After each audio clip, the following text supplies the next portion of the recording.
สบายดีท่านผู้ชมสำหรับคลิปวิดีโอนี้สิมาแนะนำวิธีการดาวน์โหลดไฟล์ Windows 7 Windows 8 Windows 10 แล้วแต่เนาะแต่มื้อนี้ข้าพเจ้าสิมาแนะนำวิธีการดาวน์โหลดไฟล์ Windows 10 ไฟล์ ISO เนาะสำหรับน้องๆมือใหม่บางคนอาจจะยังบ่ทันรู้ว่า Windows นี่เฮาแม่นอีหยังแล้วเฮาบ่เพียงแต่สิไปซื้อตามร้านค้าธรรมดา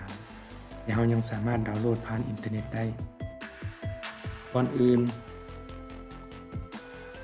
เราต้องมีอินเทอร์เน็ตเนาะต้องเชื่อมอินเทอร์เน็ต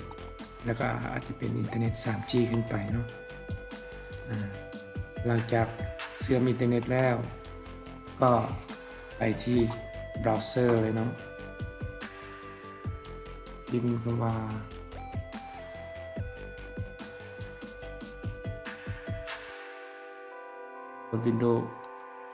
Windows 10 Pro เนาะ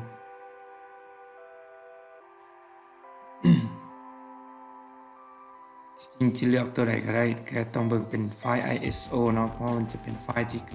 มันถูกบีบอัดมาแล้วเราสามารถเบิ่งเข้าแผ่น DVD ก็ได้หรือสิเบิ่งเข้าอยู่ใน USB ก็ได้เนาะอยู่ในนี้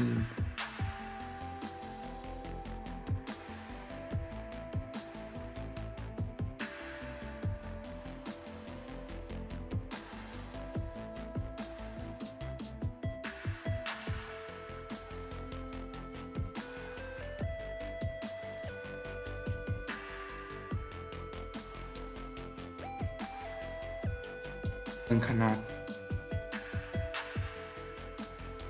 3 กิกเกือบ4 กิกเนาะแต่ว่าเวลาเราดาวน์โหลด แล้วนี่อาจจะตกอยู่ประมาณ4 กิกนี่แหละ4 กิกปลาย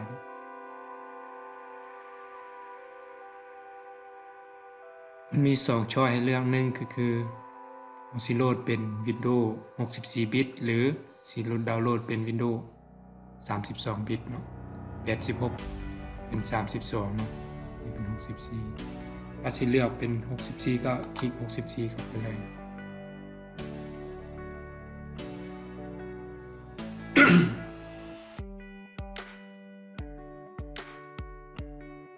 3 กิกปลายเนาะแต่ว่าอยู่ในนี้สำหรับน้องใหม่เนาะให้เบิ่งรายละเอียด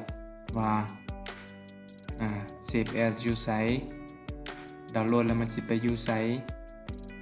แล้วก็เบิ่งขนาดมันเนาะแต่อยู่ในนี้ข้าพเจ้าได้โหลดแล้วเดี๋ยวสิกลับมาเบิ่งไฟล์ที่เราดาวน์โหลดไว้เนาะ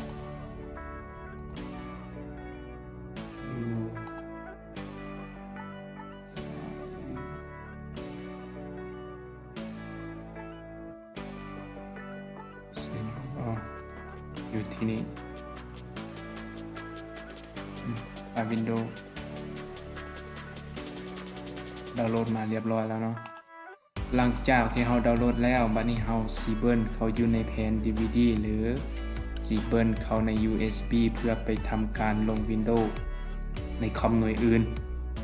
เนาะเราสิสอนขั้นตอนนี้สำหรับขั้นตอนการดาวน์โหลด Windows 10 Pro เนาะก็มีเพียงเท่านี้สำหรับใครที่ยังบ่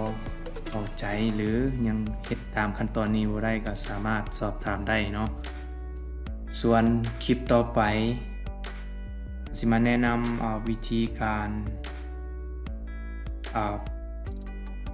เบิ้ล Windows ตัวนี้ตัว